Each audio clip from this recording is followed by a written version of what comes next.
तमिलनाडु की राजनीति में पिछले 50 सालों से जो कहानी चली आ रही थी ना, वो अब पूरी तरह से पलट चुकी है। आज के इस विश्लेषण में हम इसी blockbuster real life political thriller को डिकोड करने वाले हैं।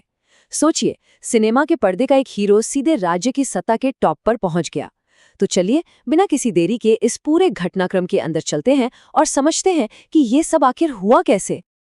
अब मई 2026 के चुनाव नतीजों के बाद एक नंबर सबसे ज्यादा गूंज रहा था, और वो नंबर है 118। ये कोई मामूली नंबर नहीं है। सरकार बनाने के लिए और विधानसभा में फ्लो टेस्ट यानी अपना बहुमत साबित करने के लिए यही वो मैजिक नंबर था जिसे पार करना सबसे ज्यादा जरूरी था। पहला पड़ाव है नाटकीय फ्लो टेस्ट, एक ऐसी अग्नि परीक्षा जिसने शासन की शुरुआत से पहले ही असली क्लाइमैक्स रच दिया। जरा इन आंकड़ों पर गौर कीजिए। अभिनेता विजय की पार्टी टीवीके की अचानक हुई एंट्री ने पिछले 50 साल के द्रविडियन दबदबे को एक ही झटके में खत्म कर दिया। जो डीएमके पहले से सत्ता में थी, वो सिर्फ 59 सीटों पर सिमट कर रह गईं। वहीं एआईएडीएमके को मिली सिर्फ 47 सीटें। और दूसरी तरफ महज कुछ समय पहले बनी टीवीके ने सीधे 108 सीटों पर शानदार जीत दर्ज कर ली। लेकिन रुकिए, फ्लो टेस्ट के दौरान एक ऐसा ट्विस्ट आया जिसकी किसी को उम्मीद नहीं थी। ठीक जब वोटिंग होने वाली थी, डीएमके के सभी विधायकों ने अचानक विधानसभा से वॉकआउट कर दिया। अब इसका सीधा असर ये हुआ कि जो बहुमत का आंकड़ा 118 था ना, वो अपने आप गिरकर 88 पर आ गया। इस एक कदम ने पूरी कहानी का रुख ही मोड़ दिया। अब आते हैं हमारी चर्चा के दूसरे हिस्से पर, राजनीतिक स्क्रिप्ट में बदलाव, जहां विपक्ष ने एक बहुत ही अप्रत्याशित कदम उठाया।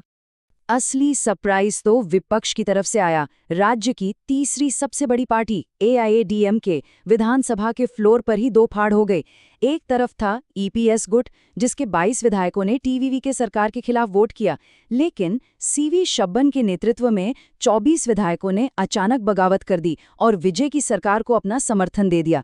इसी अप्रत्याशित सपोर्ट की बदौलत टीवीवी ने 114 नहीं बल्कि पूरे 144 विधायकों का एक बेहद सुरक्षित बहुमत हासिल कर लिया। इतनी बड़ी जीत के बावजूद आगे का रास्ता कोई फूलों की सेज नहीं था। पूर्व मुख्यमंत्री स्टालिन की इस चेतावनी को देखिए। उन्होंने साफ कहा कि रील और रियल पॉलिटिक्स में जमीन आसमान का फर्क होता है। उनका सीधा सा मतलब था कि पर्दे पर हीरो बनना एक बात है, लेकिन एक पूरे राज्य की मशीनरी को असलियत में चलाना, वो बिल्कुल अलग खेल है। चलिए आगे बढ़ते हैं तीसरे हिस्से पर, गठबंधन का गणित और सत्ता के ये नए दिलचस्प समीकरण। यहाँ जो विरोधाभास है ना, वो वाकई गौर करने लायक है। देखिए, अतीत में विजय ने डीएमके को एक बुरी ताकत या ईविल फोर्स कहा था, लेकिन जब सरकार बनाने की बारी आई तो टीवीके ने बहुत ही प्रैक्टिकल रवैया अपनाया। उन्होंने कांग्रेस और वीसीके के साथ गठबंधन कर लिया।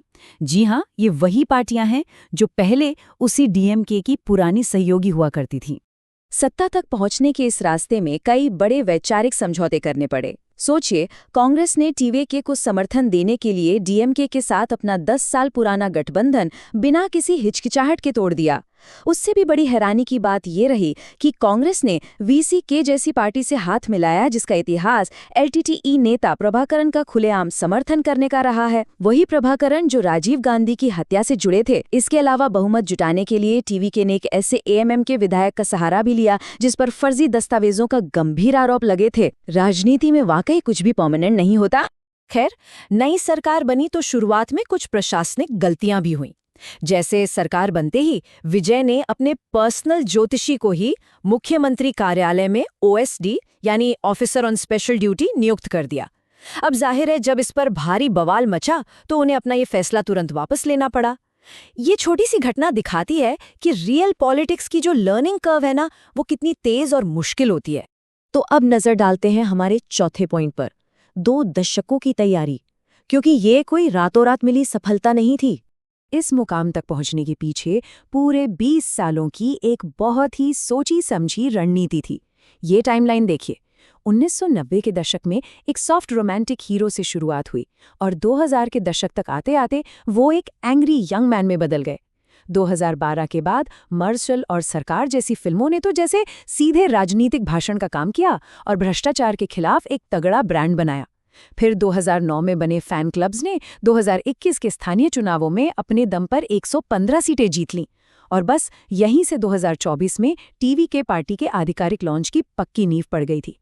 इस पूरी जीत का जो असली बेस है ना, वो ये चौंकाने वाला नंबर है 85,000।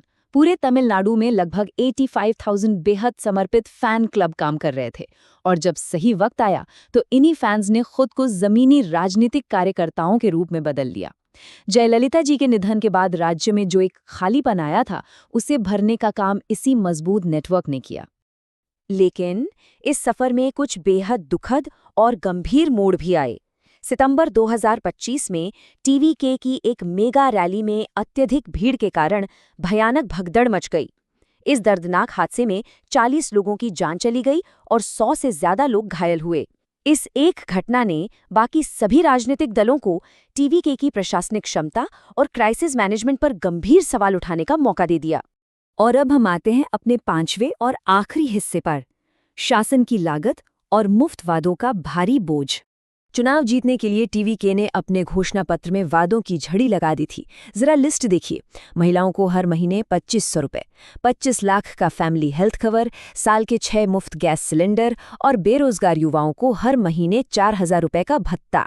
इन वादों ने सीधे तौर पर उन युवा मतदाताओं और महिलाओं को अपनी तरफ खींचा जिन्होंने इस बार पारंपरिक द्रविड़ पार्टियों को छोड़कर टीवीके पर भरोसा जताया।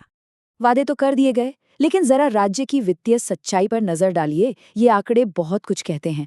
राज्य की कुल सालाना कमाई है लगभग 3.32 लाख करोड़ रुपए, जबकि खर्च वो पहले से ही 4.39 लाख करोड़ पर है।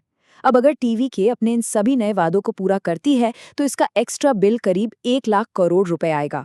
मतलब राज्य के पूरे बजट का लगभग 1/3 हिस्सा सिर्फ इन नई स्कीमों में चला जाएगा।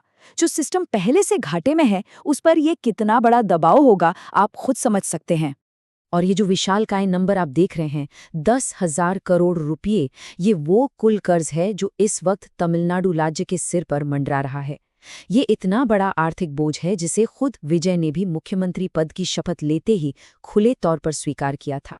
तो अंत में ये अभूतपूर्व जनादेश तमिलनाडु के भविष्य पर एक बहुत ही बड़ा सवाल छोड़ जाता है। क्या सिनेमा का ये रियल लाइफ हीरो अपनी इस शानदार राजनीतिक जीत को एक टिकाऊ और रियल वर्ल्ड के शासन में बदल पाएगा?